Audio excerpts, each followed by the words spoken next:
Boa noite, mais uma quarta-feira. Estamos ao vivo aí para o RotaMed Podcast, que vocês já sabem, não precisa de ficar repetindo sempre, que é esse podcast voltado para a área da saúde. Trazemos sempre aqui especialistas. Hoje nós temos um especialista cujo currículo é tão grande que eu acho que eu vou falar metade, depois eu falo a outra metade. É isso, veja só, gente. A gente está aqui hoje com o doutor Antônio Fernando Bolina. É gastroenterologista pediátrico. Talvez você nunca ouviu falar dessa especialidade, mas ela é extremamente importante, você vai descobrir daqui a pouco. Médico formado em 2014 pela Unifenas Belo Horizonte, atuou como tenente do Exército Brasileiro, tenente médico do Exército Brasileiro, entre 2015 a 2017. Residência em pediatria pelo Hospital Odilon Berens, esse grande hospital de referência aqui da cidade de Belo Horizonte. Formado em 2019 na residência. Residência em gastroenterologia pediátrica. Daqui a pouco eu vou perguntar para ele, porque parece que a gastroenterologia não é entrada direta, né? Então você tem que fazer pediatria primeiro, né? Exatamente. Por isso. Gastroenterologia pediátrica pelo Hospital Infantil João Paulo II, mais conhecido como CGP, em 2021. Não vou ler tudo de uma vez. Vocês estão com tempo? Eu também. Trabalhou como gastroenterologista pediátrico no Hospital Municipal Odilon Berens, que agora é o Hospital Metropolitano Odilon Berens, de 2019 a 2023. Pediatra no Hospital Mater Dei, unidade da Avenida do Contorno. Pediatra no Hospital Santa Mônica, em Divinópolis, e atende em consultórios em Belo Horizonte e Divinópolis, fica aí a 100 quilômetros aqui da capital do estado, como gastroenterologista pediátrico. Daqui a pouco a gente vai passar o Instagram dele para vocês descobrirem lá coisas legais. Estou falando do doutor Antônio Fernando Bolina. Bem-vindo, meu querido. Muito obrigado. Obrigado, bem. Fico feliz aí pela apresentação, já me elogiou tanto, meu currículo é tão extenso É assim, muito bom mesmo. mas fico muito honrado de estar aqui participando e poder falar mais para o pessoal conhecer mais sobre a gastropediatria e a gente espalhar mais que existe essa especialidade, que existe esse profissional para ajudar nossas crianças aí. Exatamente, doutor. Eu sempre começo essa entrevista perguntando como esse profissional foi parar na medicina. Sim. Eu quero saber da sua vida também. Como que você foi parar nessa maravilhosa ciência? Legal. Eu acho que eu sou um pouco tradicional nessa resposta. Sim. Eu vejo muita gente respondendo que eu sempre quis ser médico, foi um sonho de criança, ou eu me espelhei no meu pai. Eu sou do meu núcleo familiar, eu sou a primeira pessoa com uma formação em curso superior. Ok. Eu fiz medicina, acabei, na verdade, sendo uma escolha assim, meio de supetão, talvez, ali no terceiro ano, porque eu não tinha esse sonho, eu não falei isso a minha infância toda. Sim. E escolhi medicina pensando assim, que isso poderia ser uma forma de eu trabalhar diretamente com pessoas e ajudar pessoas assim, mas um pensamento ainda meio infantil, talvez, porque eu entrei muito novo na faculdade. Você Eu entrou entrei quantos anos? com 17 anos. Ah, sim. Eu era adiantada um ano Sim, na sim. escola, então acabei entrando muito novo na faculdade. Então pode-se dizer que talvez eu entrei ainda meio com algumas dúvidas, Ok. mas foi uma escolha com certeza bem acertada. E a gastroinfantil? Sim, então as próximas escolhas, né, Sim. acabaram acontecendo de uma forma interessante. Então acho que eu vou delongar só um pouquinho, À mas só vontade. para explicar como é que isso aconteceu. Fique à vontade. Quem me conhece sabe que às vezes eu explico bastante, eu dou muitos detalhes, vou tentar ser menos Não, mas é prolixo muito aqui. bom, é muito bom. Não é prolixo, não. Mas a gastropediatria, que já foi aí minha última residência, né? Você vê que antes, você explicou aí no meu currículo, eu passei por um período de 2 anos no Exército. Esse período foi assim que eu formei como médico, eu tive que ir para o Exército. Eu falo tive que ir porque eu fui, na verdade, via serviço obrigatório. Ok. Eu tinha eu tinha um alistamento aos 17 anos, não tinha sido dispensado, isso acabou me colocando em prioridade para servir após a minha formatura. Ok. Inclusive, é uma coisa que talvez muita gente não saiba, Não mas sabe, todo né? médico homem tem que se alistar na formatura até para tirar o CRM. Sim. Se alistar novamente, né? Se apresentar Sim. novamente. E eu acabei sendo convocado, então eu tive que mudar um pouco meus planos, que inicialmente seria ser cardiologista e eu iria fazer clínica médica e depois cardiologia. Sim. E acabei, durante esse período de exército, dando uma nova guinada aí na minha vida. E aí, conversando com pessoas durante esse período para optar em qual prova de residência eu ia fazer, quais hospitais eu iria me inscrever, eu acabei percebendo que eu tinha nessa veia pediátrica. Curiosamente, e isso não foi a principal influência, eu tenho também outros parentes pediatras. Ok. Então, assim, tenho primos, tios, Sim. então isso poderia ter sido a influência principal, mas acabou não sendo. Foi, de fato, eu percebi, assim, que isso era uma coisa que eu tinha. As pessoas que me conhecem, e tanto colegas de profissão quanto pessoas do meio familiar, tinham essa percepção de que eu sou muito tranquilo, eu sou muito paciente, eu acolho assim, né, essas dúvidas, eu tenho essa calma de entender o que está passando ali com a família para poder ajudar dentro do possível. A gente Sim. vê muita gente que está na formação ter esse Uhum. certo receio com a pediatria, foi algo que eu nunca tive, então Sim. acho que isso acabou me direcionando. E a gastropediatria já foi com uma ideia de me aprimorar como um bom pediatra geral. Isso foi a minha primeira ideia. Sim. Então eu entrei na gastropediatria para melhorar a minha qualidade no atendimento como um pediatra geral, Pediatra. porque a minha ideia era de ser um pediatra geral. Sim. Acabou que dentro da residência eu gostei pra caramba do Da negócio gastro. e assim, fui muito feliz dentro da residência, aprendi bastante, vi casos interessantes e isso acho que foi me trazendo um pouco mais e hoje eu tô trabalhando mais na gastropediatria, apesar de ainda, como você colocou, eu ainda trabalho Sim. como pediatra Com geral em pediatra alguns também. serviços. E como é ser, ou como foi ser tenente médico do respeitado Exército Brasileiro? Sim, foi um prazer, na verdade, foi uma experiência muito boa, porque não foi uma escolha minha, mas Sim. pela minha crença, eu acho que isso foi uma coisa guiada mesmo, que tinha que Sim. existir, inclusive, não só eu passar por aquela experiência pessoal, mas também Uhum. para eu ter essa nova guinada que eu acabei tendo na escolha de uma outra especialidade que não era Sim. a que eu pensava ao longo da minha formação na faculdade. Então, quando eu entrei, eu acho que a minha percepção, eu tive duas visões ali dentro.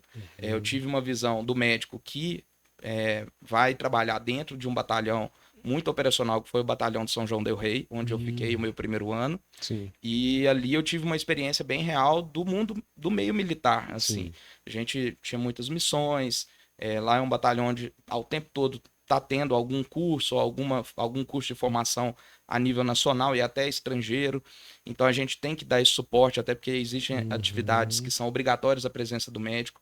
A gente acaba Uhum. estando lá em quase que a semana toda. Sim. E isso foi uma experiência muito legal do ponto de vista pessoal, como experiência de vida. Viajei com o Exército, fui para atividades em montanha, como a Serra do Caparaó, a Serra de Itatiaia, a Serra de Teresópolis, que é a Serra dos Sim. Órgãos.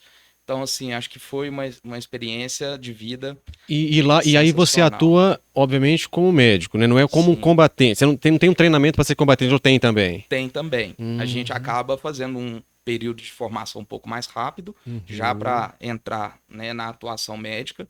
Então a gente tem o estágio de adaptação ao serviço que no profissional que está entrando como um tenente temporário, na verdade a Sim. gente entra como aspirante, Sim. ele dura em torno de 45 dias a primeira parte, e aí a gente se forma e continua trabalhando ainda como aspirante, depois segundo tenente, e na verdade o EAS ele completa ao final do primeiro ano só. Então a gente passa o primeiro ano todo, teoricamente, em formação, mas os 45 dias iniciais, onde a Sim. gente aprende a lidar com armamento, as normas militares, né, ordem unida e etc.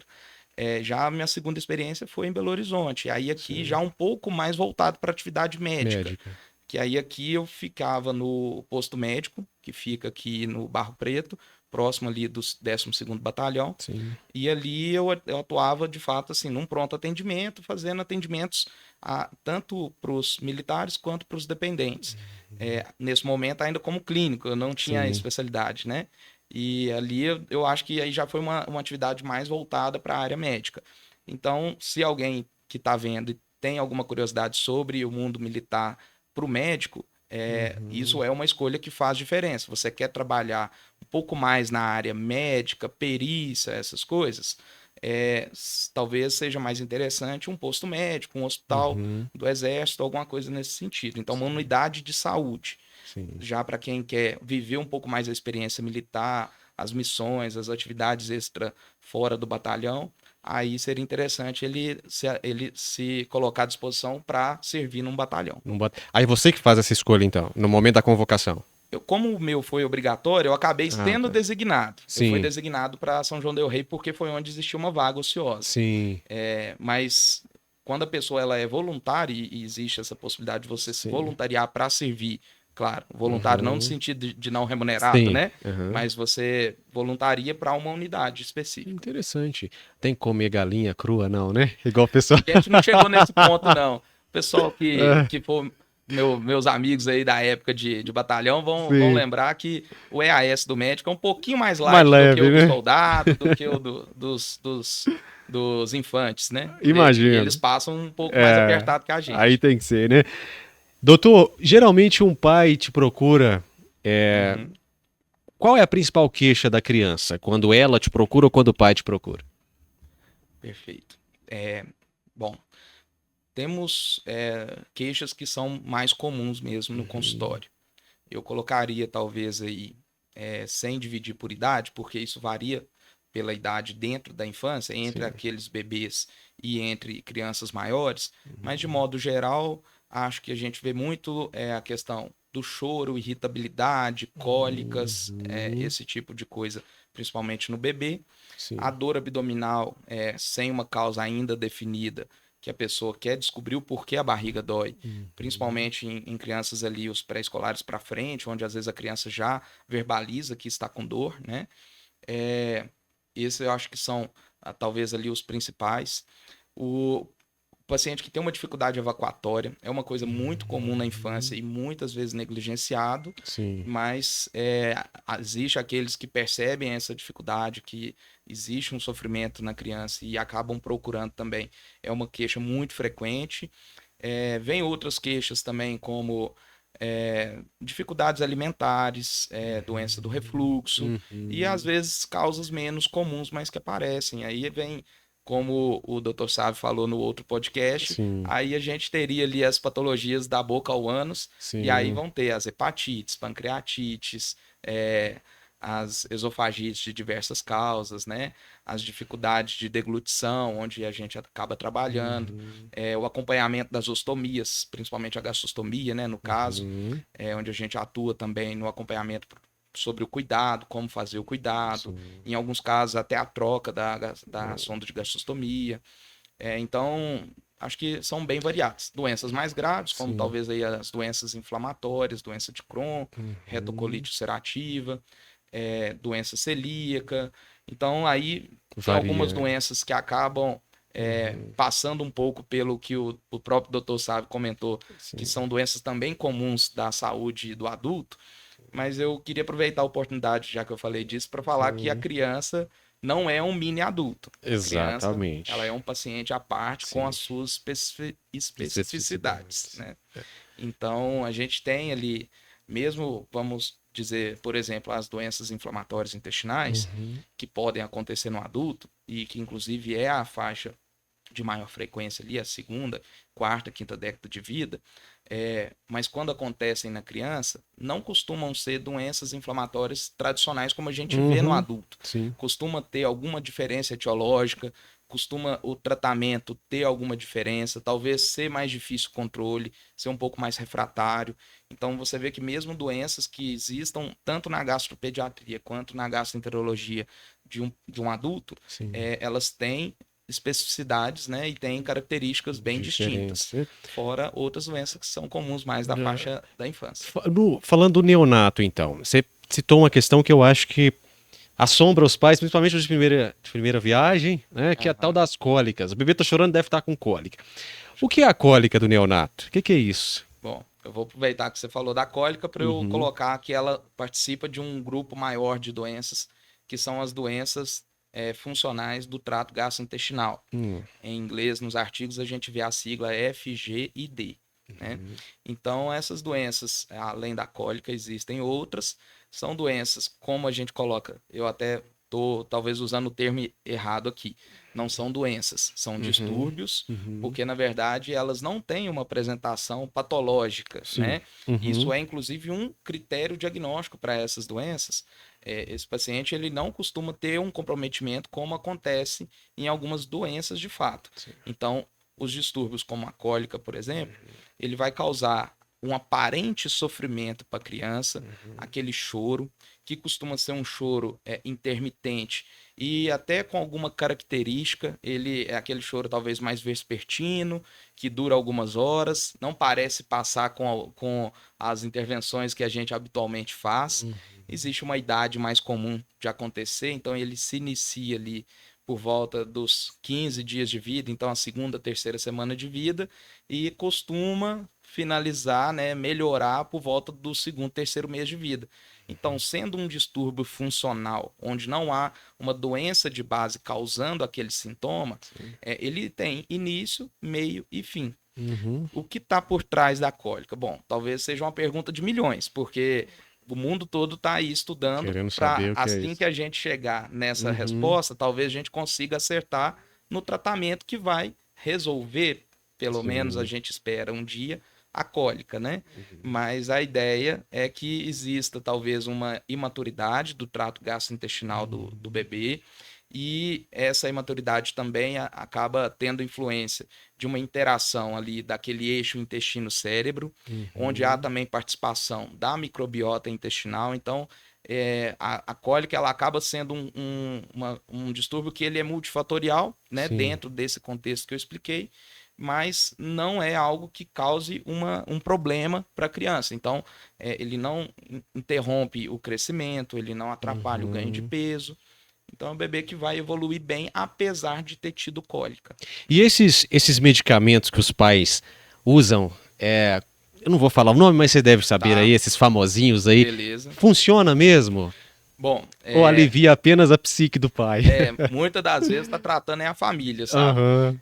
Existem aí algumas opções, já tiveram alguns estudos com determinados tipos de medicação, mas o que a gente teve algum estudo que relatava uma significância estatística, que foi com um tipo de probiótico, Sim. com a Lactobacillus reuteri. Ok. O Lactobacillus reuteri, ele teve um estudo interessante, eu não vou falar aqui o nome comercial, Fique à que vontade, todo mundo vai tranquilo. saber. Então Sim. vocês pesquisem aí qual seria. Uhum. Mas o Lactobacillus reuteri, ele teve um estudo que falava sobre um efeito interessante na cólica, que seria a diminuição do tempo de choro. Mas quando a gente vê os resultados, não é um tempo que a família vai achar significativo. Uhum. Então, assim, a gente pode tentar? Podemos. Não estamos impedidos de fazer isso. Mas é uma medicação que, ao longo da semana, talvez diminuiria algumas horas de choro. Sim. Isso será que vai ser significativo quando o bebê está ali naquele choro intenso, numa terça-feira à noite com a família não vai lembrar e vai achar que esse remédio realmente não está fazendo efeito. Outros que seriam mais de resgate, como aqueles antigases ou até um analgésico, infelizmente já foram testados também e eles não acabam diminuindo de forma significativa o tempo de choro. Então, assim, vamos tratar como a cólica da criança.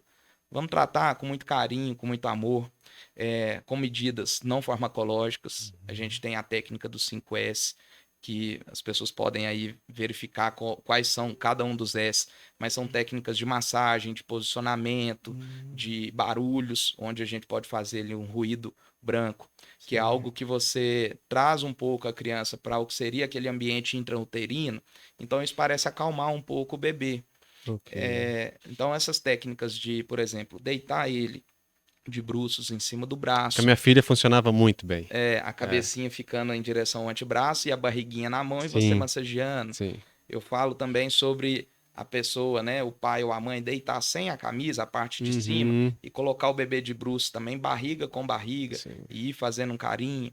Então são técnicas assim que a gente não envolveria risco, como a gente poderia ter dando alguma medicação, que talvez nem vai ajudar, e nesse caso a gente aumentaria aquele vínculo materno com a criança, muitas das vezes trazendo também a participação paterna, né, nesse cuidado com o bebê. Então seriam técnicas interessantes para a gente fazer e tentar acalmar um pouco o coração. Pensa que tem início, meio e fim. Vai ter um fim. Outra coisa que eu queria te perguntar, doutor, eu li também uma vez o seguinte: foi um caso real de uma criança que ela teve um péssimo prognóstico, salvo engano, ela até morreu porque era neonato, né? Então a microbiota ainda não estava completa, né, se eu posso dizer assim. Sim. E os pais deram a ela esses, como é que chama? Leite fermentado com Sim. lactobacilos vivos, né? Uhum. Por que que isso pode acontecer? Bom, no caso, a gente está tratando de um bebê onde ele ainda não tem as suas defesas Uhum. pré-definidas. O intestino ele ainda está em formação. Então, ele ainda é um local que está muito exposto a qualquer um desses alérgenos ambientais, inclusive um tipo de alimento que não é adequado para essa idade. Sim. Então, isso poderia causar uma irritação, até um mecanismo possivelmente alérgico, inclusive, Uhum. que poderia cursar com uma gravidade que Uhum. pode ser proporcional, às vezes, ao que foi dado ou ao volume ofertado, né? Uhum. Nesse caso, seria possível que às vezes ela tivesse tido uma reação alérgica grave, né? Sim. E a gente pode falar mais depois sobre os tipos de alergia, mas Uhum. que poderia culminar com a morte mesmo. Então não é adequado para essa idade dar esse tipo de Sim. Esse tipo alimento. de alimento. Esse leite fermentado, além Uhum. de ser um leite de vaca que a gente não recomenda ainda para essa idade, Sim. não é um alimento adequado por, inclusive, conter muitos açúcares. Então, não é adequado Sim. nem mesmo para o bebê e nem mesmo para as crianças. Aquele Uhum. famosinho lá da marca que todo mundo conhece, do leite Uhum. fermentado, ele passa uma propaganda muito legal de que é um alimento saudável, que Sim. ele está fazendo uma melhora da nossa saúde intestinal. Mas não é bem assim não, viu, gente? Sim. Não é bem assim. Então vamos falar de uma vez sobre as alergias. Doutor, quais são as principais aí da sua área de Certo. atuação? Eu gosto de fazer um desenho mental em que Uhum. a gente, quando trata das alergias alimentares, a gente divide elas de acordo com os mecanismos como elas ocorrem. Sim. Os principais mecanismos são as alergias IgE mediadas, as alergias não IgE mediadas e as alergias onde tem um envolvimento dos dois mecanismos que a gente chama de mistas. Especificamente sobre as alergias desse envolvimento misto, normalmente vão ser doenças que a gente já até conhece, e aí são doenças onde tem um acompanhamento mais específico entre cada uma delas, Ok. tipo alergias alimentares, desculpa, a dermatite atópica, Uhum. a esofagite eosinofílica, asma e etc. Então a Sim. gente poderia ter doenças que são mais, que teria cada uma a sua condução específica. Já sobre as alergias que seriam IgE mediadas, a gente já está falando então onde quando a pessoa tem um consumo daquele alimento suspeito, ela tem uma reação que ela é rápida e pode envolver praticamente todos então os sistemas do nosso corpo, desde o Ok. sistema gastrointestinal, mas também o pulmonar, o cardiovascular, o neurológico, a Uhum. pele.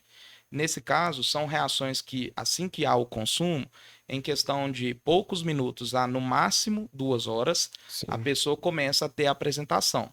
Então, dentro do campo das alergias IgE mediadas, entrariam aí a temida anafilaxia, Sim. onde a gente vê aquela reação mais grave, quando a Uhum. criança pode ter o edema de glote, fechar a garganta, né, comumente dito. Então, nesse campo seriam essas alergias que acontecem de forma mais rápida e que também podem ser fatais. Que é uma emergência médica, né? Exatamente. Existem situações onde você tem alergias IgE mediadas que não tem essa gravidade toda, como por Uhum. exemplo a urticária. A urticária é uma Uhum. reação IgE mediada, mas que envolve apenas um sistema, que é a Uhum. pele, Sim. e aí nesse caso a gente vai fazer um tratamento apenas da urticária. O que é importante que eu acho que eu posso aproveitar aqui para colocar, Sim. seja para a população em geral, ou até para os colegas médicos que assistirem o podcast aqui, Sim. é lembrar que a anafilaxia, o tratamento é adrenalina. Então, Uhum. quando a gente está tratando de uma anafilaxia, não é para dar antialérgico, Uhum. não, não é que não possa, mas não é a primeira medicação. Você não vai salvar a vida do paciente com Com um antialérgico e um antialérgico. corticoide. Uhum. Você vai salvar a vida do paciente com adrenalina. Então, a partir do diagnóstico de uma anafilaxia, iniciar a adrenalina. Qual o diagnóstico de anafilaxia? Bom, você poderia estar falando ou de uma alergia muito grave, como por exemplo, Sim. fechou a garganta. Então Uhum. você já vai iniciar com a Uhum. adrenalina. Você poderia estar falando de um outro tipo de reação grave, como a criança ingeriu e de repente desmaiou, que ela Uhum. pode ter tido então uma hipotensão ou até um quadro neurológico ali. Sim. Ou quando a gente está falando de envolvimento de dois sistemas. Então seria a criança que, por exemplo, teve uma ingestão de um alimento onde ela já sabe que é alérgica ou tem essa suspeita, e ela em pouco tempo ela evolui, por exemplo, com uma urticária e vômitos. Quer dizer, existe o envolvimento da pele e o envolvimento gastrointestinal. Nesse caso, quando há o envolvimento de dois sistemas, se configura uma anafilaxia. E nesse momento, você não vai fazer o tratamento da urticária parcialmente ou só o do vômito. Você tem que fazer adrenalina. Esse caso eu acho que é importante a gente frisar, porque é um tipo de alergia que é potencialmente grave, que, assim, a gente vê muitos casos que acabam saindo bem dessa situação, talvez por mão divina aí, mas nós temos que Seguir o alertar protocolo, os né? colegas, seguir o protocolo. Sim. Quais são os principais alimentos que geralmente podem desencadear esse tipo de reação? Joia. Principalmente, então, nas IgE mediadas, né? A gente tem o grupo dos 6. O grupo dos 6 é o leite, o ovo, a soja, os peixes e frutos do mar, o trigo e seriam as castanhas, amendoim, esse grupo com nozes, né? Sim. Porque o amendoim não é de fato uma castanha, ele é uma leguminosa, mas Sim. entraria nesse campo grupo. aí esses 6 alimentos, são os principais. Esses alimentos podem dar qualquer tipo de reação IgE mediada? Podem. Sim. A gente tem mais medo do amendoim e dos frutos do mar. Esses aí, muito comumente, vão ter reações IgE mediadas que podem ser graves. Então, nesse caso, a gente fica bem de olho. Já os outros alimentos podem ter variadas reações, né? Sim. Existe também uma diferença entre eles, entre a chance de se perder a alergia ou não.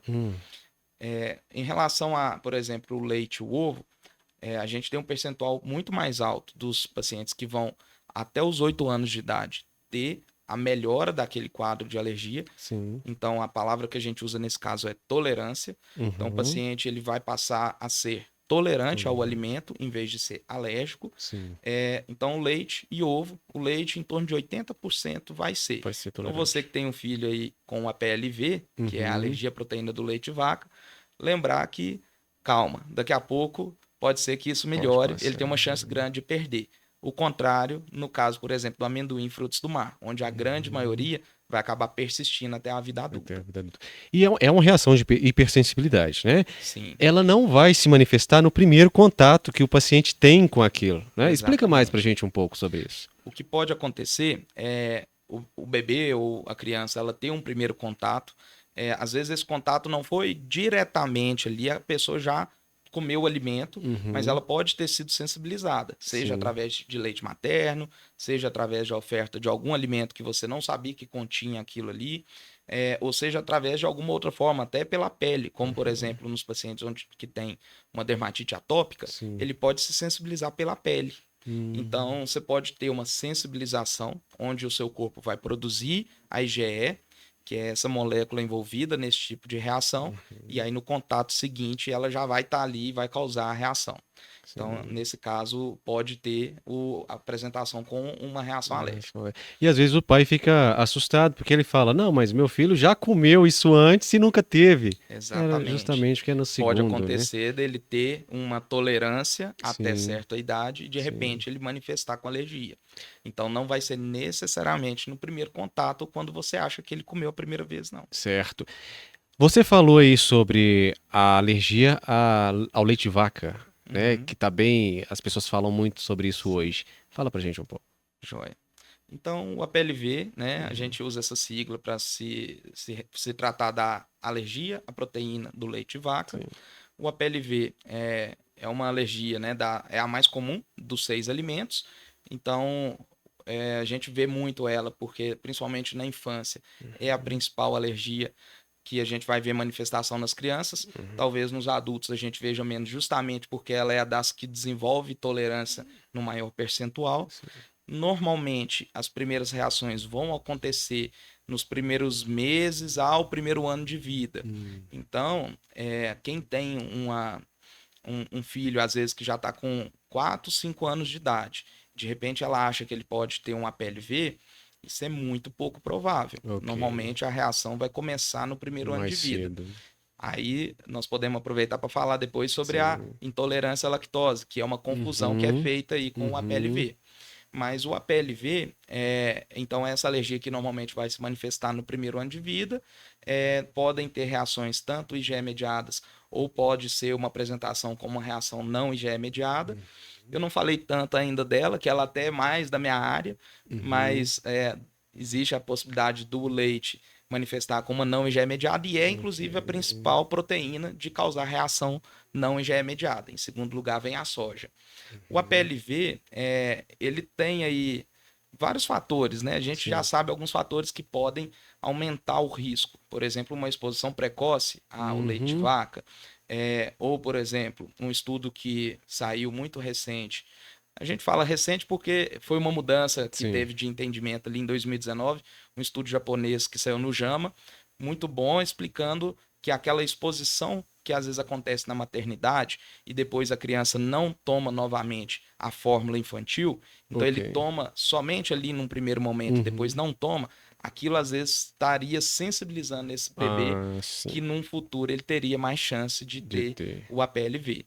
Então, o ideal é o bebê ser sempre que precisar receber um leite a mais, ou porque a glicose caiu lá na maternidade, que seja ofertado o leite materno de preferência. Né? Tá. E a diferença principal dela para intolerância à lactose? Da APLV para intolerância à lactose? Sobre a intolerância à lactose, é o seguinte: intolerância, eu gosto de falar com meus pacientes, é assim: intolerância, gente, é má digestão. Certo. Então, diferente do que eu falei sobre alergia de modo geral, onde a gente teria às vezes uma manifestação na pele, a gente poderia ter uma manifestação fechando a garganta, a gente poderia ter uma reação grave. Na intolerância à lactose, a gente vai ter já manifestações gastrointestinais. Então, são sintomas que vão estar relacionados à não digestão completa da lactose, e aquela lactose que sobra, ela vai acabar causando o sintoma. Então, a pessoa que tem intolerância à lactose, existe 3 tipos. Existe a intolerância à lactose congênita, que eu vou brincar aqui que ela praticamente não existe. Na verdade, são pouquíssimos casos descritos no mundo todo. Seria o bebê que não toleraria nem mesmo o leite materno, que contém lactose, e esse paciente ele teria, às vezes, um quadro muito grave ali já no princípio da vida. Não é normalmente que a gente vê. Existem as outras duas, que seriam a intolerância primária e a intolerância secundária.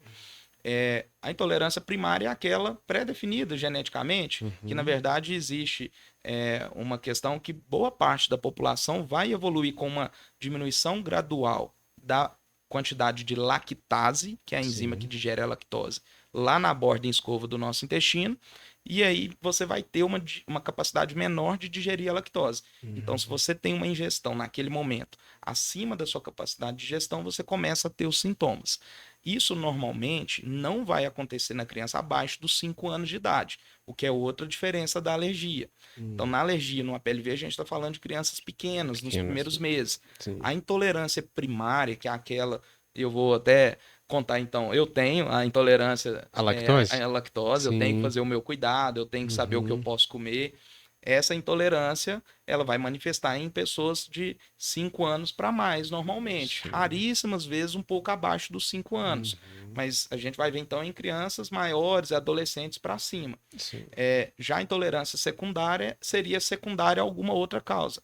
Então, o paciente teve alguma situação, por exemplo, uma diarreia persistente, ou ele teve uma parasitose, ou ele teve alguma doença do intestino, né? Uma doença inflamatória, uma doença celíaca, alguma coisa do tipo, e aquilo ali cursou com uma intolerância momentânea. E é importante porque a secundária, ela pode ser transitória, desde que você trate a causa base e a pessoa voltaria a tolerar o leite de vaca, no caso a lactose. Certo. Né? Nessa sua experiência aí, hospital de referência como o de Lomberens, por exemplo, ou até mesmo na sua clínica, eu tenho certeza que já teve alguns casos que te marcam mais, né? Sim. Você tem algum para trazer pra gente aí? Eu tenho alguns que eu deixei aqui, bem, pra gente falar, mas eu acho que tem alguns casos que são realmente muito interessantes. Eu vou contar então, aproveitando que a gente falou das alergias não IgE mediadas também, existe um tipo de alergia não IgE mediada, e aí falando desse campo de reações, normalmente também são reações gastrointestinais. Então, diferente das alergias IgE mediadas, onde pode ter outras manifestações. Em geral, nas alergias não IgE mediadas, são manifestações mais gastrointestinais. Ok. E entraria, por exemplo, o sangue nas fezes, a diarreia, os vômitos, a distensão abdominal, a cólica. Então, esses pacientes, eles podem ter algum tipo de manifestação gastrointestinal e a gente vai dando os nomes de cada tipo de acordo com o tipo de manifestação. Então, Perfeito. dentro desse campo existe, por exemplo, o FPAS, que é uma sigla em inglês para uma síndrome da enterocolite induzida pela proteína alimentar. Existe, por exemplo, a cólica, né? O FPAS existe ele, o agudo e crônico, existe a cólica, existe ali o FPIPS, ou a proctite alérgica, que é o mais comum de causar o sangramento. Tem aquele bebezinho que começa a ter o sangue quando passa a ter o contato com a proteína do leite, por exemplo. E aí eu tenho um caso que foi uma coisa ainda antes de eu fazer gastropediatria. Eu estava na minha residência de pediatria no Odilon e foi uma menininha que tinha dado entrada com poucos meses de vida e um quadro muito grave. Ela chegou com a história de ter tido uma diarreia e com uma desidratação, com uma alteração nos exames, na gasometria, e inclusive levou ela ao CTI, ao ponto dela ter ficado entubada pela gravidade do quadro. Após ela ter sido hidratada, ela acabou ficando em jejum pela gravidade do caso, ela teve melhora da diarreia. Então ela ficou melhor, acabou sendo liberada do CTI e foi para nossa enfermaria. Quando chegou na enfermaria, a gente, quando foi voltar, foi uma coisa que a gente fez assim, por ela ter ficado em jejum, ela começou inicialmente com um tipo de leite, que era um leite que acabava não tendo manifestação alérgica, que são as fórmulas específicas para quem tem alergia. Sim. Mas não ainda por ela ser uma alergia. Na verdade, a gente fez isso pensando numa digestibilidade. Sim, né? não era para Então, uma hipótese que vocês ainda levantaram, nesse ainda primeiro não. momento não, Sim. mas é algo que poderia ser, estava plausível dentro da história. Sim. E ela acabou recebendo uma fórmula inicialmente, assim a gente foi tentar transicionar para uma fórmula comum, seria uma fórmula de primeiro semestre. E assim que a gente tentava, a gente aumentava um pouquinho o volume, ela tinha a diarreia e acabava ficando pior. Então era um caso que assim, eu avaliava a paciente de manhã, ela estava bem, a gente, vamos tentar a transição, prescrevia. Quando eu chegava no dia seguinte, descobria que ela tinha descompensado toda a tarde, que a plantonista teve que ir lá, suspender dieta, fazer um soro de correção. Então acabou sendo um caso que me marcou, porque foi talvez um caso que me chamou muito a atenção para a alergia, porque assim que a gente começou a perceber uma coisa que é reprodutibilidade, a reprodutibilidade é um dos critérios diagnósticos para as alergias não IgE mediadas. Ok. Acho importante frisar que nas alergias não IgE mediadas, a gente não tem um exame de sangue ou um exame que a gente faça para dar o diagnóstico. Nas IgE mediadas, a gente tem como ir lá e dosar IgE no sangue da pessoa, ou através de uns testes de sensibilidade na pele. Nesse caso, a IgE mediada ela tem como a gente fazer exame para ajudar no diagnóstico. Nas alergias não IgE mediadas, a gente não tem como fazer um exame. Então, eu já podia ter feito nessa criança um exame para evitar de expor ela. Infelizmente, não teria como. Então, ela acabou sendo submetida a uma provocação que ela reagiu. E ela tinha já reagido outras vezes. Então, essa reação, toda vez que tem o contato com a proteína, é o conceito de reprodutibilidade que reforça o diagnóstico de uma alergia não IgE mediada. Então, pensando num paciente que tem uma suspeita de um APLV não IgE mediado, seja porque, por exemplo, está tendo sangue nas fezes, uma coisa importante é toda vez que ele tem contato com a proteína que ele tem a reação? Se não é, isso fala contra a alergia. A gente tem que pensar em outras hipóteses para esse paciente. Se esse paciente, toda vez que tem contato, ele tem a reação, isso reforça a possibilidade. E aí a gente tem que fazer um fluxograma, que seria começar uma restrição inicialmente, a gente faz essa restrição por algumas semanas, para depois fazer uma provocação diagnóstica. Então, esse paciente ele teria que melhorar na retirada daquela proteína e ele teria que reagir novamente na reintrodução. Então, esse é o método diagnóstico de uma alergia não IgE mediada. Exatamente. Pelo que eu estou percebendo, então, a sua especialidade, ela trabalha muito próxima do alergologista, né? Muito. Eu acho que isso é um paralelo que eu pensei quando eu vi também o podcast do Dr. Sávio. Ele falou várias vezes da proximidade dele com o cirurgião e com alguns outros profissionais. A proximidade grande que tem do gastropediatra é muito, eu acho, com os alergistas, algumas vezes com o pneumologista, com o nutricionista. Então a gente fala que um gastropediatra que se preze tem que ter o seu nutricionista ali de companheiro, né? A gente fala isso porque é importante ter uma pessoa, um profissional de confiança que possa nos acompanhar com aqueles pacientes que precisam. Geralmente o atendimento desse paciente vai ser multidisciplinar, Com né? certeza. Não tem outro Sim. jeito. E tem uma outra doença, né, que Sim. pouco se falava antes. Aí eu te pergunto se é porque tinha poucos casos ou é porque era desconhecida, que é a doença celíaca. Sim. Né? Agora se fala mais frequentemente, né? Uhum. E eu quero falar da doença celíaca e depois eu quero que você fale, aliás, eu quero que você fale, desculpa, sobre a doença celíaca e depois também sobre a doença de Crohn. Tá? A doença celíaca, o que é? Sim. Então, a doença celíaca é uma doença que envolve o nosso sistema imune, é uma reação, né, da nossa imunidade contra o glúten, né? Então, existe uma reação que é errada, né? Um reconhecimento inadequado do nosso corpo, do glúten, como algo agressivo, causando uma inflamação. Essa inflamação gera as consequências, que são ali, no ponto de vista do trato gastrointestinal, um achatamento das vilosidades, com um prejuízo de absorção de determinados nutrientes e os sintomas que podem ser característicos. E o glúten é uma proteína presente no trigo, né? Exatamente, isso. O trigo, centeio e cevada. Então a gente tem aí algumas possibilidades de reação. E um outro caso que eu tive foi um parecido, porque era uma criança maior. A princípio ela não tinha história familiar de doença celíaca, mas ela chegou ao hospital com vômitos recorrentes e ela já estava há 2 meses tendo vômitos intermitentes e perdendo peso. Essa até foi um pouco mais clássica, mas a gente tem visto cada vez mais uma doença celíaca não tão clássica assim. Mas essa paciente ela acabou passando aí por uma investigação inicial e a gente, ao fazer os testes sorológicos que a gente pode fazer então para pesquisar a doença celíaca, hoje é recomendado fazer principalmente a IgA total e o antitransglutaminase IgA. A gente faz isso porque a IgA não é para o diagnóstico da celíaca, é para ver se aquela pessoa tem um nível normal de IgA. Que se ela tiver um antitransglutaminase, que é um anticorpo contra a doença celíaca, né? Contra o glúten, né? Se ele tiver um exame desse normal, mas ele tem uma deficiência de IgA, a gente não pode confiar nesse exame normal.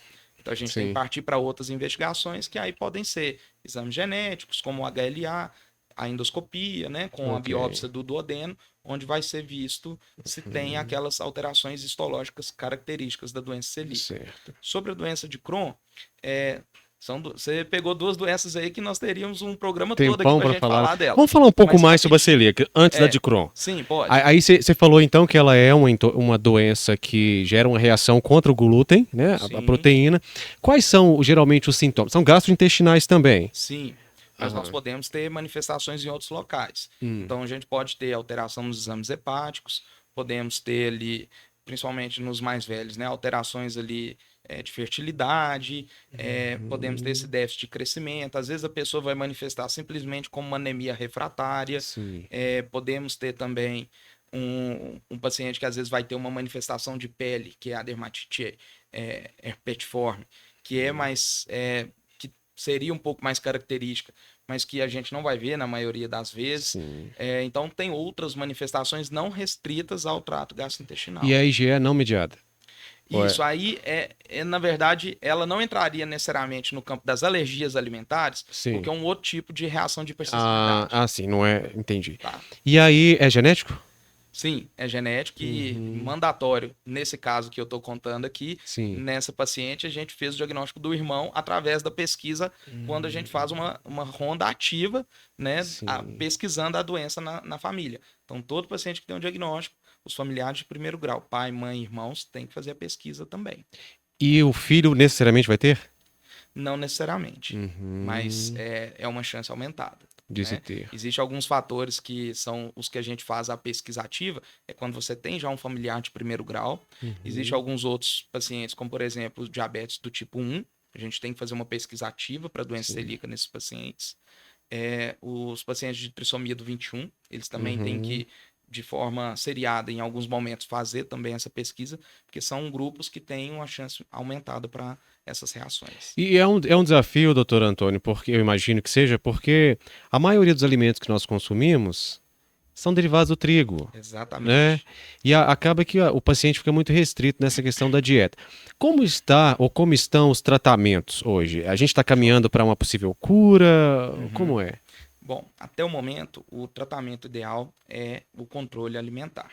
Então, tem que ser feito um controle tanto dos alimentos que contêm o glúten, e hoje, quem estiver escutando e vendo pode lembrar que alguns alimentos vocês vão ver lá no rótulo escrito não contém glúten ou contém glúten. Então, esse alerta é justamente para os celíacos, né? Sim. Existe hoje, se a gente for pensar, o principal alimento seria os pães, né? Sim. A padaria aí.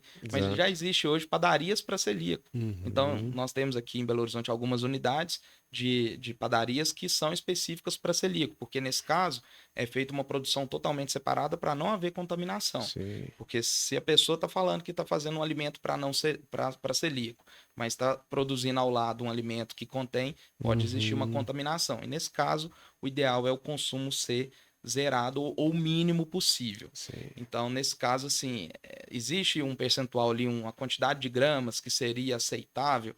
Eu prefiro não trabalhar com isso com meus pacientes. Falo, vamos tentar cortar o máximo tudo. possível. E aí a gente faz o acompanhamento, principalmente sorológico, em alguns casos endoscópico também, para ver o segmento da doença. Você trouxe um caso, então, que envolva a doença celíaca? Foi esse que eu contei dos sim. vômitos, né? Sim. Onde a criança acabou tendo o diagnóstico através né, da sorologia. E aí ela foi encaminhada depois para o acompanhamento no nosso ambulatório. Foi quando a gente descobriu o irmão. Então, achei interessante trazer ele para a gente lembrar da pesquisa ativa nos pacientes de primeiro grau. Mas tem um outro caso que eu trouxe sobre um bebê que eu acho que pode ser exemplo para muitos pediatras. Quem já teve aí um bebê que acompanha com você, pediatra e o colega pediatra geral, que não ganha peso? Isso é uma coisa extremamente comum, né? Sim. E aí a gente tem que pensar em, claro, várias possibilidades, as mais comuns ali, como às vezes uma baixa oferta, né, de alimento, de leite, às vezes uma baixa produção materna por algum motivo, por algum transtorno que a mãe possa estar passando, ou por uma dificuldade até de oferecer, por não ter uma pega adequada, etc. Mas a gente tem que lembrar de outras causas orgânicas, né? E eu trouxe um caso de um bebê que vinha nessa investigação, tentando ver se ganhava peso, já tinha sido feito o ajuste da amamentação, a mãe bem instruída e tudo, e o bebê não tinha tido uma boa evolução, foi tentado o início de suplementação com fórmula, e ele ainda não tinha regredido dos sintomas. Então, esse bebê, além de ter tido uma dificuldade de ganho de peso, ele começou a ter alguma regressão dos marcos do desenvolvimento, o que inclusive teve que internar esse bebê. A gente internou esse bebê e quando eu fui chamado para fazer uma interconsulta de gastropediatria num paciente que estava internado na enfermaria de pediatria num hospital privado daqui. Sim. E aí, quando eu fui lá conversar, uma das coisas que eu já vi, e eu sempre gosto de perguntar nesse caso, perguntei para a mãe se ela já tinha feito uma avaliação da saúde dela para saber se a saúde dela estava em dia, se ela tinha uma questão nutricional adequada, e ela comentou que ela tinha uma baixa de vitamina B12. E aí, como esse bebê foi inicialmente amamentado em seio materno, essa deficiência de B12 acabou sendo transmitida para o bebê.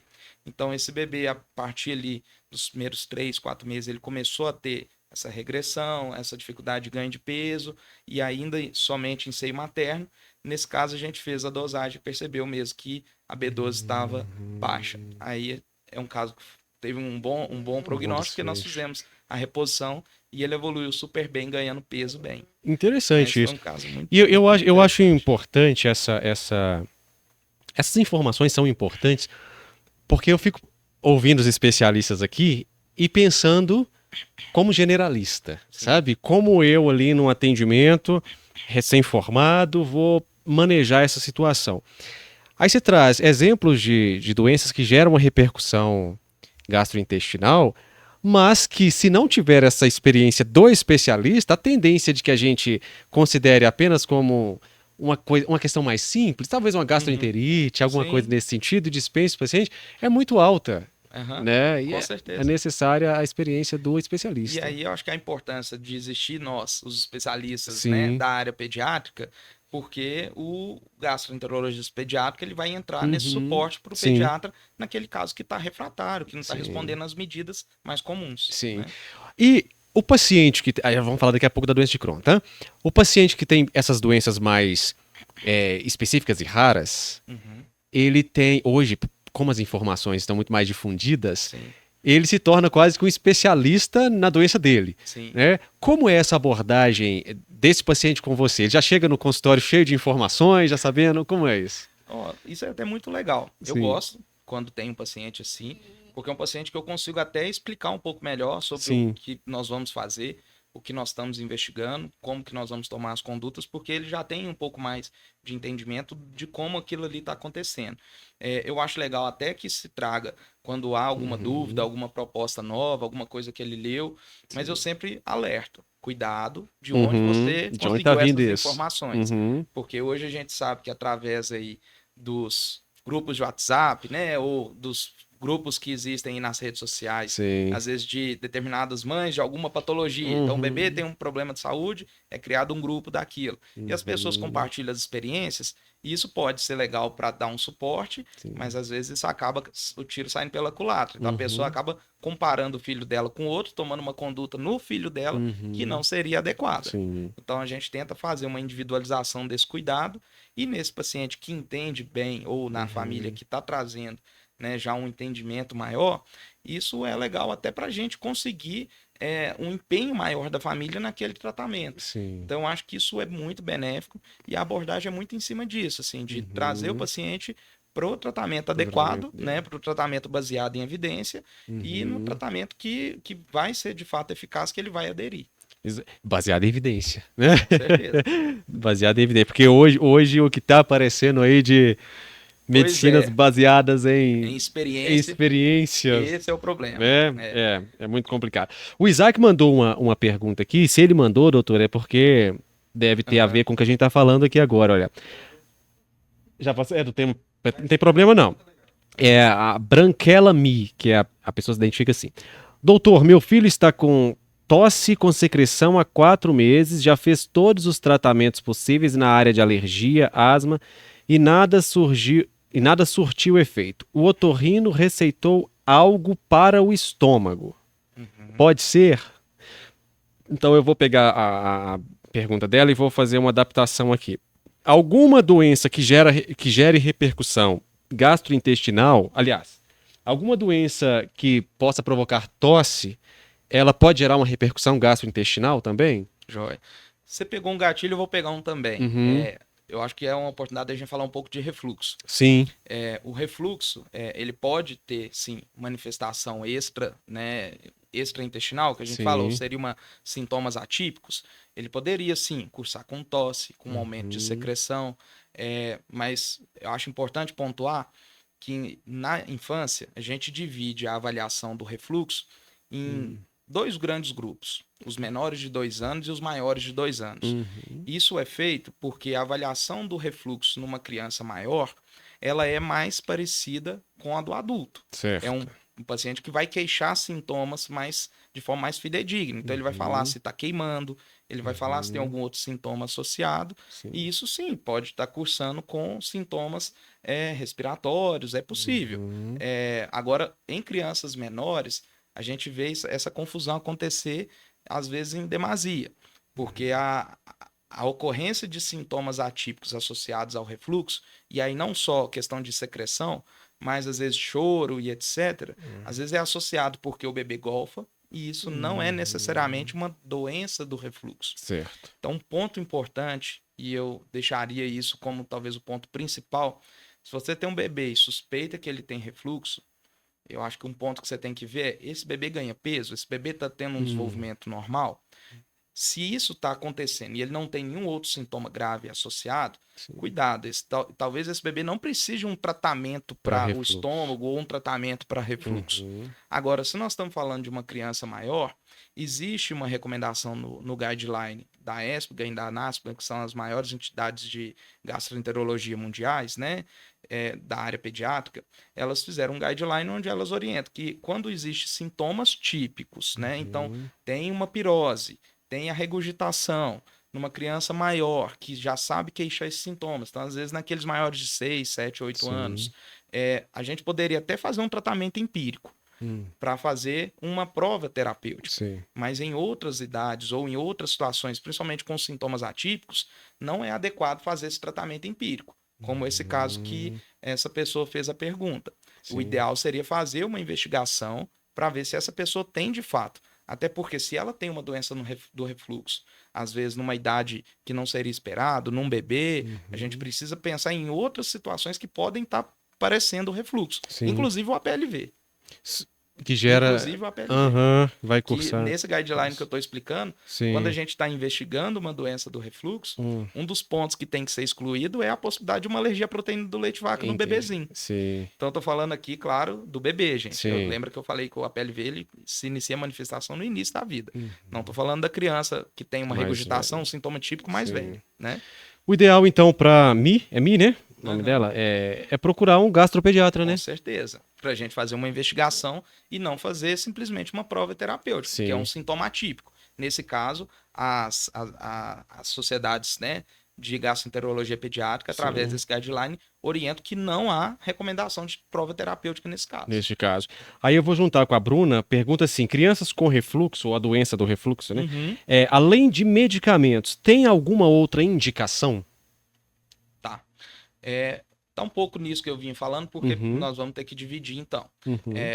A gente pode até fazer alguns outros tratamentos também na criança que tem o refluxo. Vai depender. Quando eu falo sobre refluxo, eu vou falar que existe, então, a doença do refluxo e o refluxo fisiológico, ou a regurgitação do lactente. Então, primeiro eu quero tomar esse cuidado em não dizer exatamente que porque o bebê vomita ou regurgita, que ele tem refluxo ou doença do refluxo. Ele pode não ter nenhuma doença. E nesse caso, a gente não vai usar medicação. Sim. Mas naqueles, e aí nesse caso nós temos outras coisas que podem ser feitas. Existem questões não farmacológicas, às vezes se ele usa alguma fórmula, a gente pode trocar para uma fórmula que é mais engrossada, que diminui a regurgitação. A gente tem medidas comportamentais e medidas posturais que vão ajudar.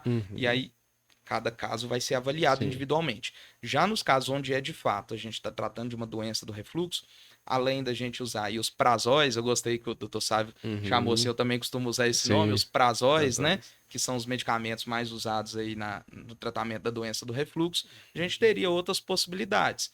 Existem medicamentos onde ele forma um gel que protege a mucosa esofágica e gástrica. Existem medicamentos que diminuem a regurgitação. Existem medicamentos que aumentam a motilidade do estômago e intestino para tentar melhorar a vazão do estômago ali, para não refluir tanto.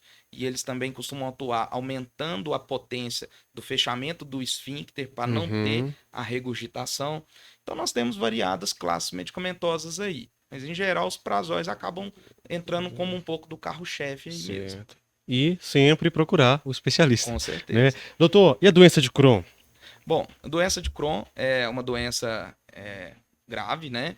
É uma doença que, na infância, ela é tratada um pouco diferente, tanto pelo que eu disse lá no início, pela gravidade, por ser uma doença com um curso mais complicado do que no adulto. Então, às vezes, a gente precisa de intervenções mais rápidas, mais precoces. A gente precisa fazer um suporte nutricional adequado, porque lembrando que a nossa fase de infância, ela existe também para a gente ter um bom desenvolvimento pôndero-estatural e neuropsicomotor. Então, a gente tem que garantir que essa criança que está passando por uma doença tenha garantido ainda o seu desenvolvimento. Então, a gente tem que cuidar ali da parte nutricional, as vitaminas.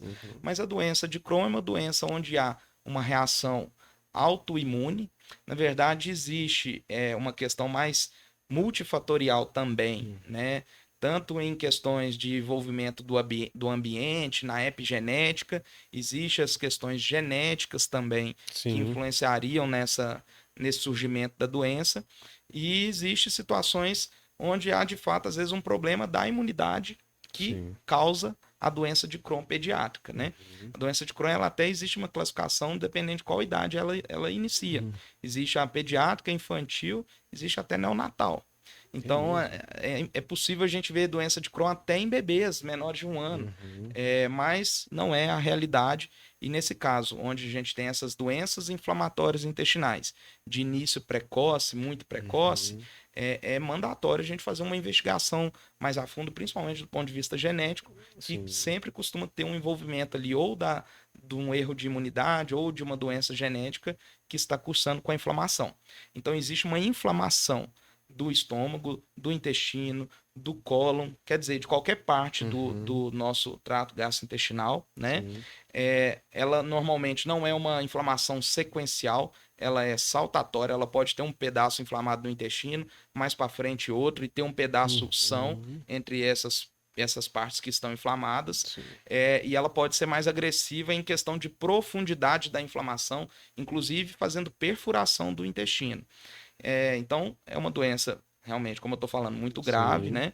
Onde a gente precisa usar algumas classes de medicações que controlem essa inflamação, e aí vão ser, dependendo de cada caso, né, e de cada apresentação, a gente vai precisar fazer o tratamento com medicações anti-inflamatórias.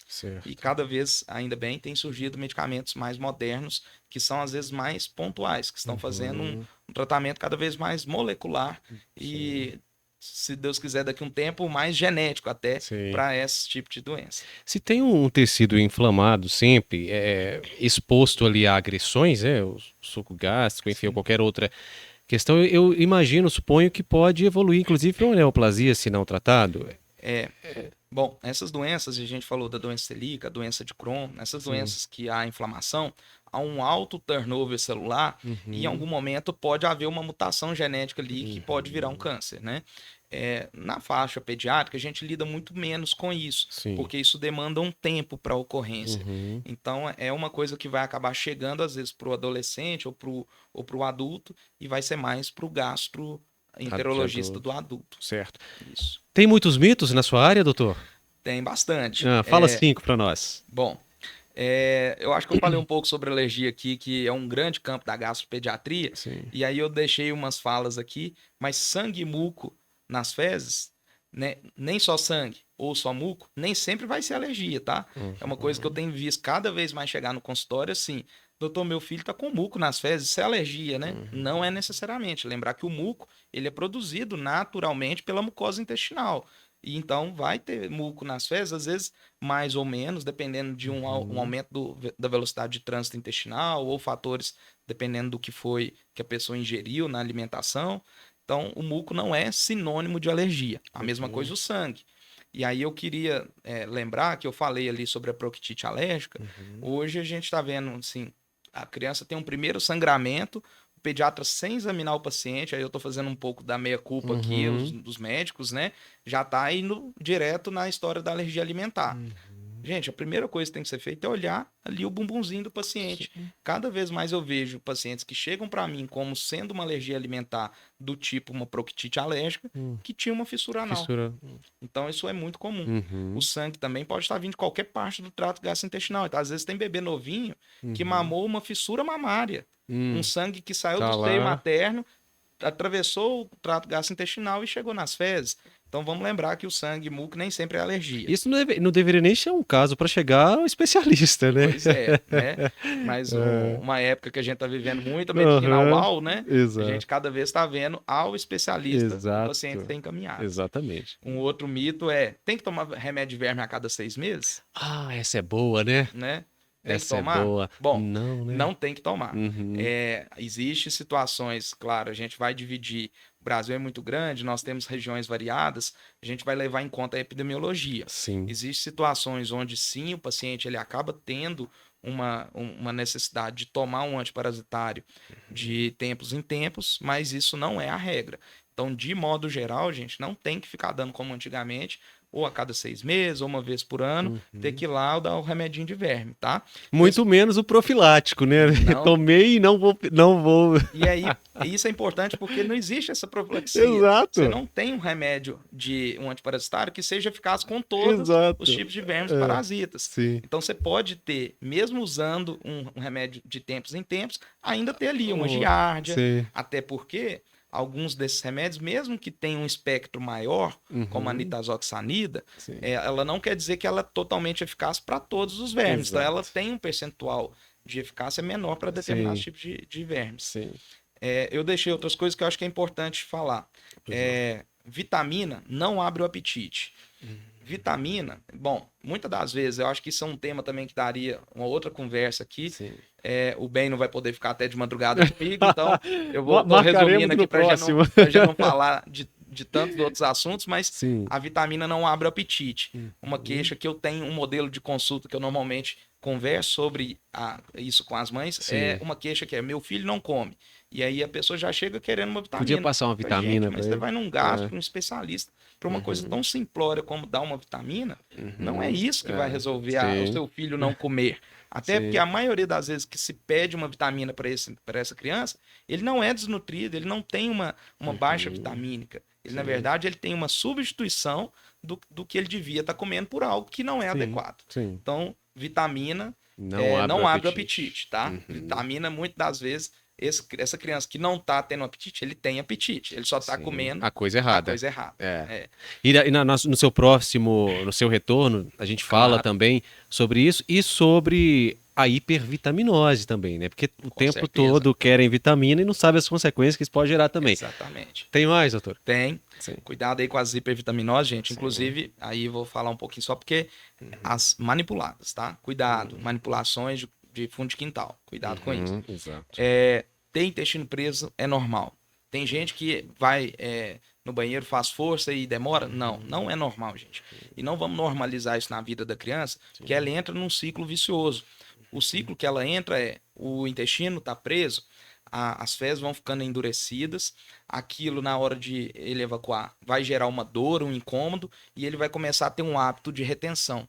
E aí essa criança que começa a ter o hábito de retenção, ele começa a ter um atraso evacuatório, e quanto mais tempo as fezes estão ali dentro, mais elas vão ficando endurecidas e ressecadas, e o ciclo se repete.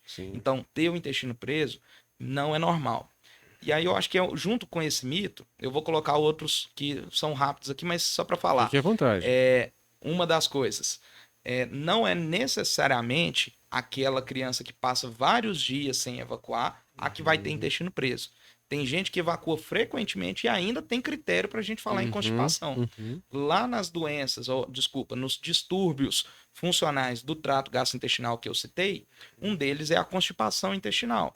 E os critérios de Roma 4 que definem a constipação intestinal, a gente vê que tem critérios diferentes, né? Inclusive sobre o esforço, sobre a dificuldade evacuatória, sobre estar sangrando.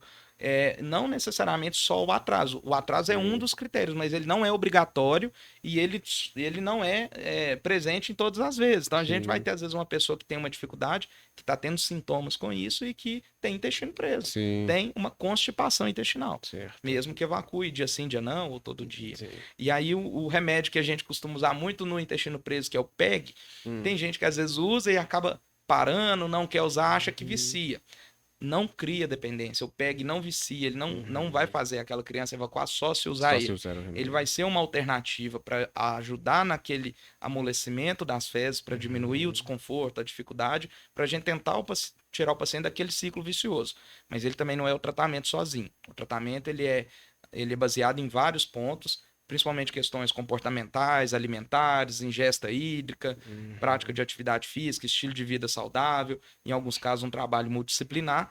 Então, o PEG ele é uma dos pontos do tratamento, não é o tratamento sozinho, mas ele não vicia, ele pode ser usado, inclusive em alguns momentos, por um tempo maior.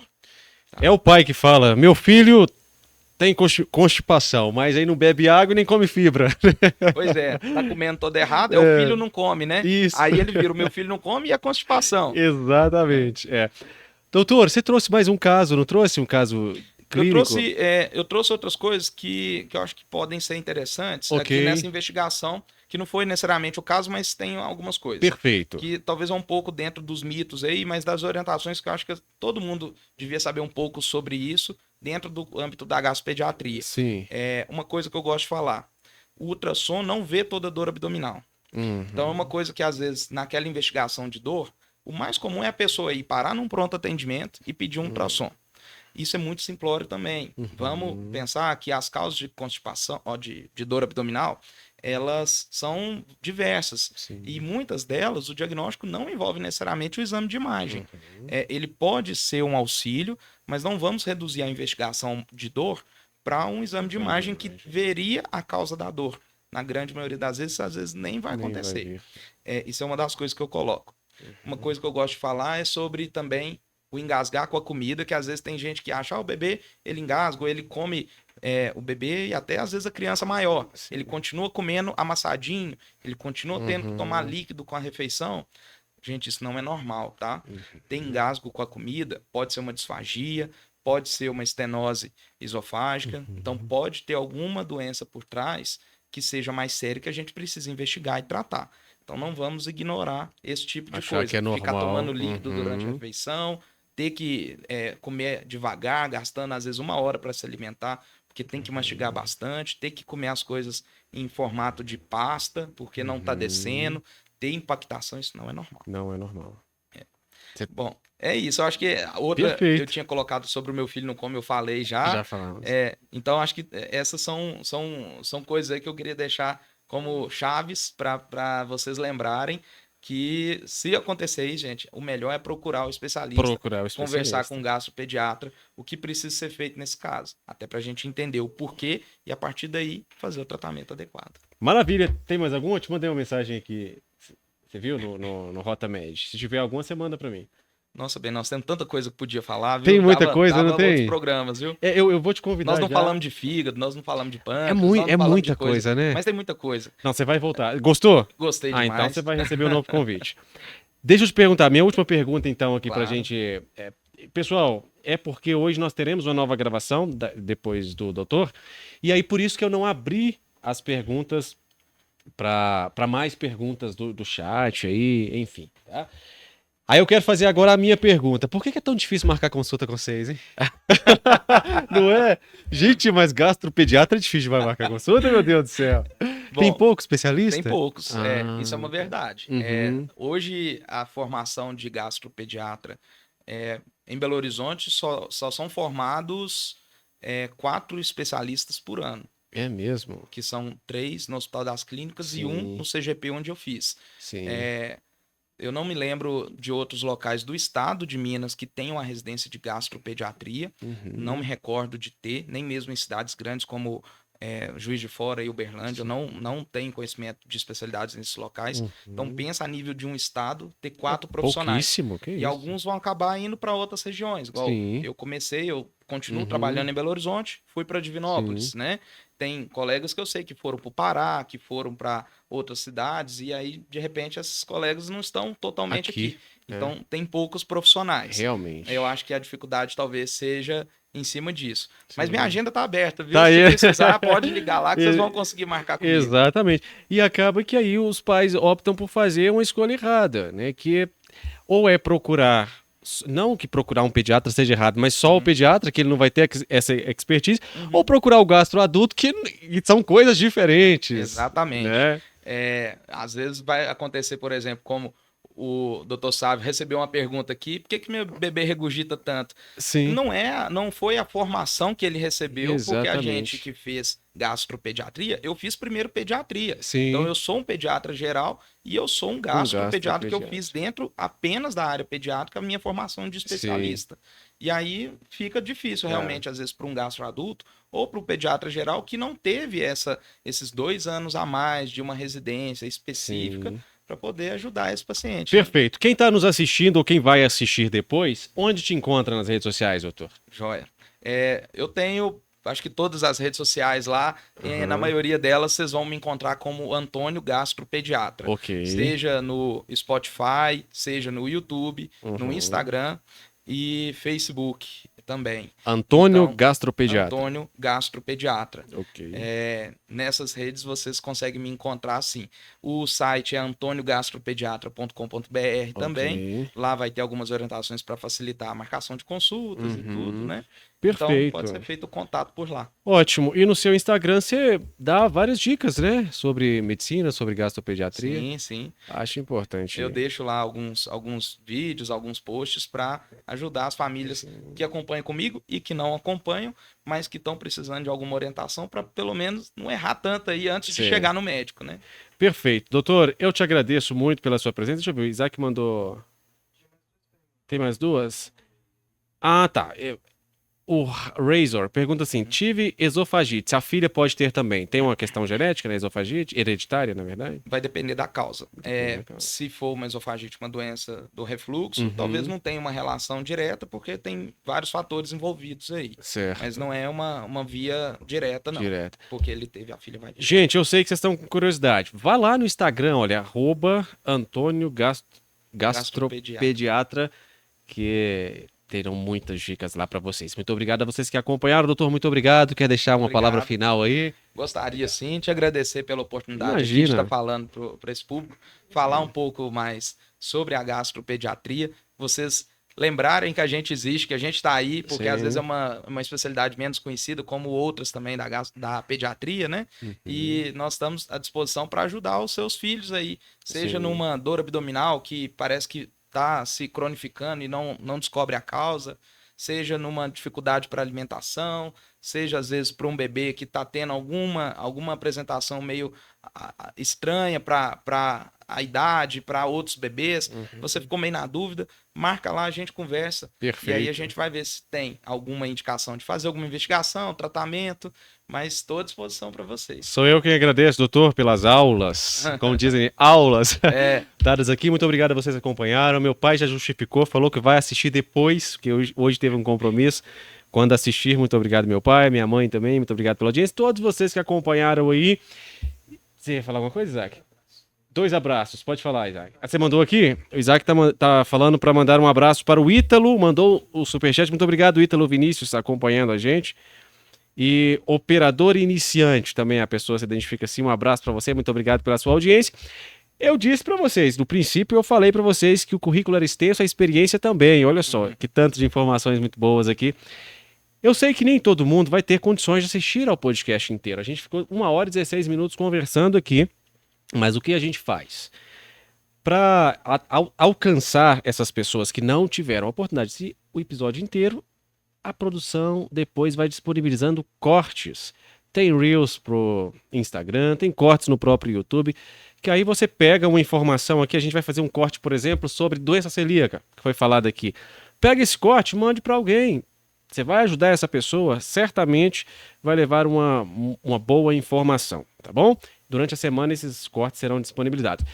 E aí, Isaac, eu gostei muito, eu consultaria certamente a minha filha com o doutor Antônio, mas você que não sabe, tem uma pessoa aqui no estúdio também que é um paciente, né, do doutor Antônio, que é o Isaac.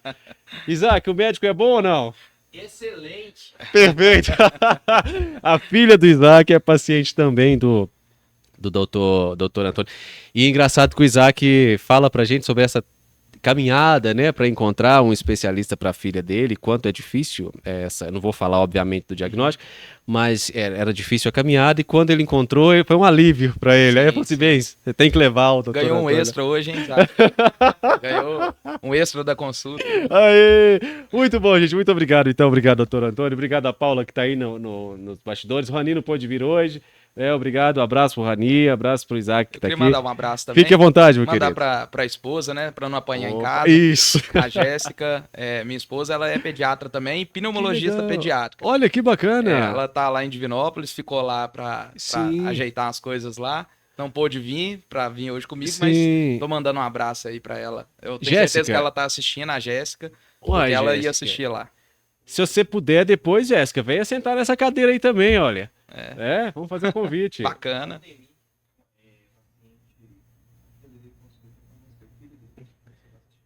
Claudemir, pai de um paciente do Dr. Antônio, também está assistindo. Claudemir.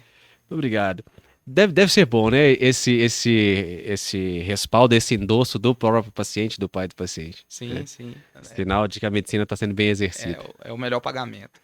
Perfeito, doutor. Até a próxima quarta-feira. Muito obrigado a todos vocês. Obrigado ao Rian, que hoje está por trás das câmeras, aí fazendo esse trabalho artístico de deixar a gente um pouco mais bonito, né, doutor? Um abraço, até mais, até a próxima.